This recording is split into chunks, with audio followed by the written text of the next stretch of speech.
तो मतलब रणवीर इलाहाबादिया के ऊपर कोई लीगल एक्शन लेनी चाहिए और दूसरे समय रैना की इस बकचोदी वाले शो को बंद कर देनी चाहिए। बट समय रैना का शो भाई हमारे देश में फिल्में जो 100-200 करोड़ के लागत से फिल्में बनी होती है, तो कम बजट की फिल्में बता रहा हूँ, वैसे वैसे फिल्में भी हमारे देश में फ्लॉप हो जा रही है। बट छपरी टाइप के शोज आजकल हमारे देश में हिट कर रहे हैं, बस इसलिए कि वो न्यूडिटी प्रमोट कर रहे हैं, सेक्सुअलिटी को प्रमोट कर रहे हैं। उसमें उसकी कोई गलती नहीं है, बस ये है कि वो कुछ लिमिटेशंस क्रॉस कर गए हैं। बट उससे भी पहले हम लोग अपनी लिमिटेशन क्रॉस कर चुके हैं कि हमें क्या देखना चाहिए, हमें क्या सुनना चाहिए।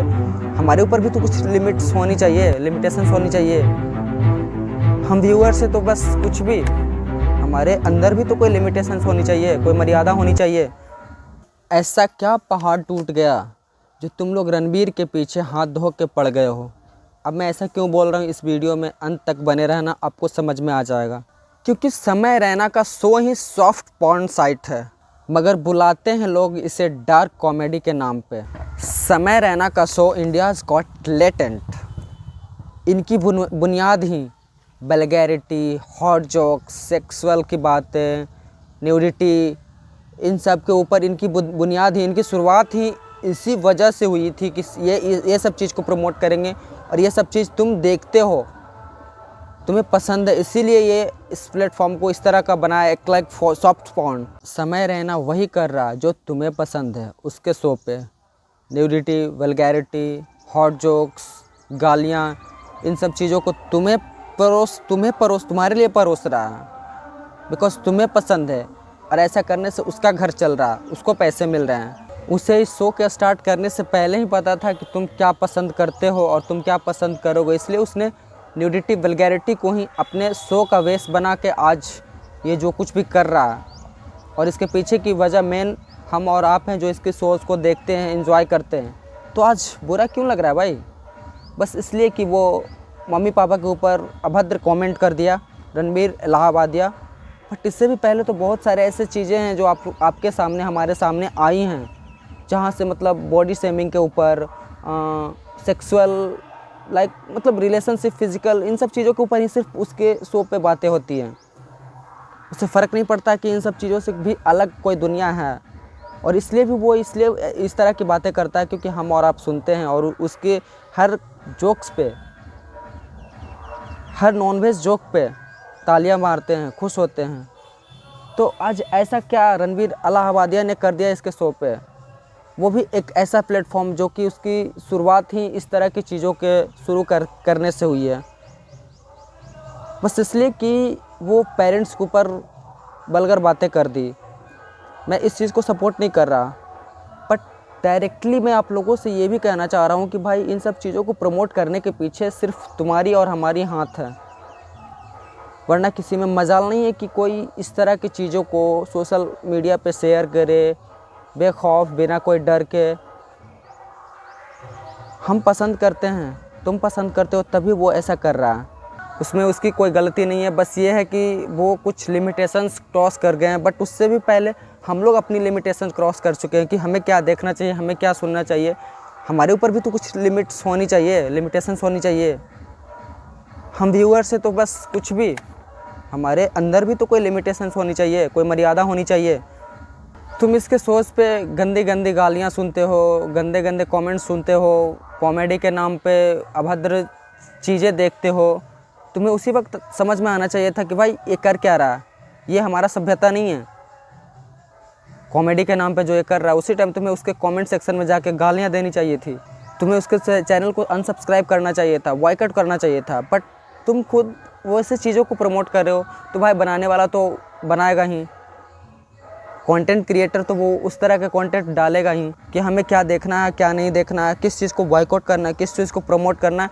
बट समय रैना का शो भाई हमारे देश में फिल्में जो 100-200 करोड़ के लागत से फिल्में बनी होती है, तो कम बजट की फिल्में बता रहा हूँ, वैसे वैसे फिल्में भी हमारे देश में फ्लॉप हो जा रही है। बट छपरी टाइप के शोज़ आजकल हमारे देश में हिट कर रहे हैं, बस इसलिए कि वो न्यूडिटी प्रमोट कर रहे हैं, सेक्सुअलिटी को प्रमोट कर रहे हैं।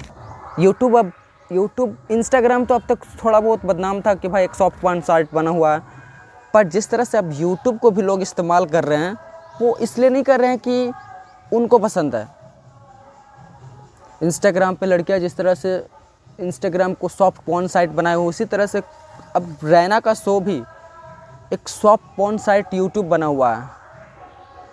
वो इसलिए बनाया है कि हम पसंद करते हैं, तुम पसंद करते हो इस तरह की चीज़ें देखना सुनना।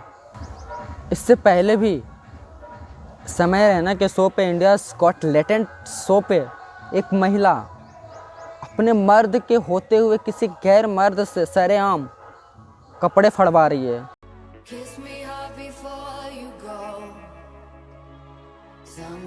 क्या नाम है मैम आपका? प्रियंका। प्रियंका जी, आप क्या लगते हो इनकी?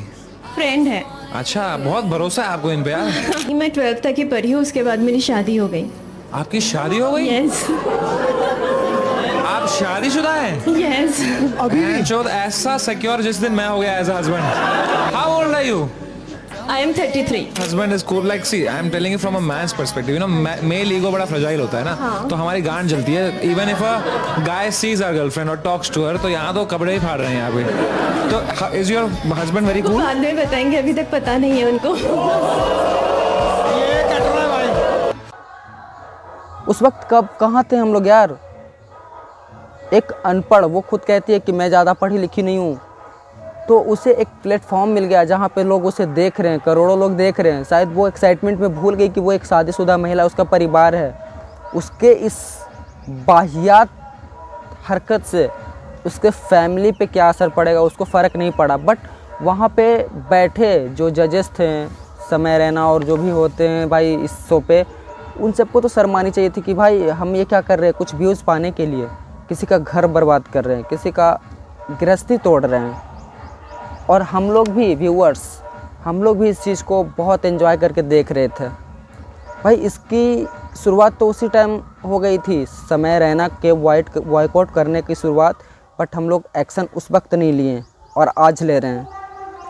जब कोई महिला अपने पति के होते भर में सरेआम सोशल मीडिया पे करोड़ों लोगों के सामने कपड़े उतार रही है, उस वक्त हम एंजॉय कर रहे हैं कॉमेडी के नाम पे। उसी वक्त हमें एक्शन लेनी चाहिए थी हमारे देश की जनता को कि भाई इस तरह की चीज़ों को मत दिखाया करो, शायद इससे उसका घर ख़राब हो सकता है। और कहीं ना कहीं कुछ महिलाएं जो है सो इंस्पायर्ड होगी इस वीडियो को देखने के बाद कि जब वो कर सकती है तो हम भी कर सकते हैं। अपने पति के होते हुए किसी के साथ कपड़े फड़वा लेना, किसी के साथ कुछ भी कर लेना कॉमन बात है। भाई उसी दिन बॉयकॉट कर देनी चाहिए थी इस शो को, समय रैना को, इंडियाज़ गॉट टैलेंट को, जो सरेआम इस तरह की चीज़ों को प्रमोट कर रहे हैं। बट नहीं, आज कर रहे हैं। रणवीर इलाहाबादिया के इस अभद्र बात करने के बाद मैं इस चीज़ को सपोर्ट नहीं कर रहा। अभी स्टार्टिंग में भी बोला कि भाई इस चीज़ को सपोर्ट नहीं कर रहा हूँ, बट हमारे देश की जनता की आंखें अब खुलनी चाहिए थी इससे बहुत पहले ही कि समय रैना का शो एक सॉफ्ट पॉर्न साइट बना हुआ है जो डार्क कॉमेडी के नाम पे गंदी चीज़ें कर रहे हैं, अश्लीलता फैला रहे हैं लोगों के भीतर, अश्लीलता वाली एक मानसिकता। रणवीर इलाहाबादिया के ऊपर एक्शन तो लेनी ही चाहिए, इसमें कोई डाउट नहीं है, बट इस शो को भी बंद करवानी चाहिए। इस शो को पूरी तरह से द इंडियाज़ गॉट टैलेंट नाम पे यूट्यूब पे जो चल रहा है बाहियात शो, इसको पूरी तरह से बैन कर देनी चाहिए। इस अकाउंट को बैन कर देनी चाहिए क्योंकि हर गलती का कोई ना कोई सज़ा होनी चाहिए और ये गलती का सज़ा इसको यही मिलनी चाहिए कि इंडियाज़ गॉट टैलेंट शो को बंद कर देना चाहिए। शो इसको क्या कहेंगे भाई, एक यूट्यूब चैनल कहेंगे, यूट्यूबर कहेंगे और कुछ नहीं। सो इन दोनों को एक तो मतलब रणवीर इलाहाबादिया के ऊपर कोई लीगल एक्शन लेनी चाहिए और दूसरे समय रैना की इस बकचोदी वाले शो को बंद कर देनी चाहिए। और हमें भी अभी से इसको हर प्लेटफॉर्म से, चाहे इंस्टा, फेसबुक, यूट्यूब, हर जगह से इसको अनसब्सक्राइब एंड फॉलो कर देनी चाहिए। सो आज के लिए बस इतना ही। Thank you.